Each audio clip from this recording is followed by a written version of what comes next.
to tell that we built a ton of custom models here for Wrath of the Lich King. It's one thing we really pushed hard for. We wanted to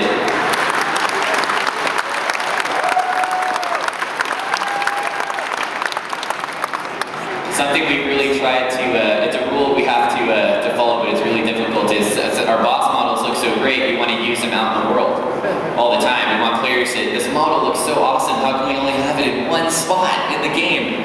But I think it's worth it when you finally get in here and you get to do the dungeon, you see that new model, it's totally worth it to have it there. It's that feeling of you got to kill that one guy, and it's just that guy, it's not something different. So here's another example of something we've been trying to do a lot of in the dungeons is bring in that outdoor feeling, right? Lee's looking out the window here out to Storm Peak, so you really get a sense of where you are. We've done this in some other dungeons. This is you can see a good example of this in Utgard Keep and Howling Fjord. There's a whole section at the end that's out on a balcony outside. Really helps ground the player that they're actually some place in the world. You're not in an instance somewhere. You're actually in the Storm Peaks. So heading through here, this is a kind of a hallway section leading up to the final boss, Logan.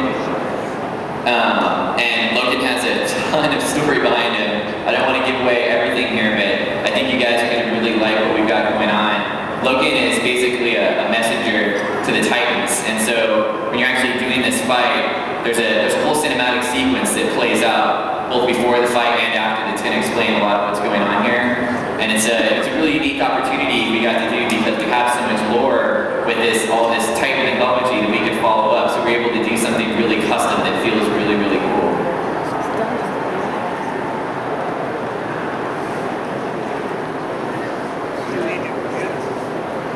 And here's Logan.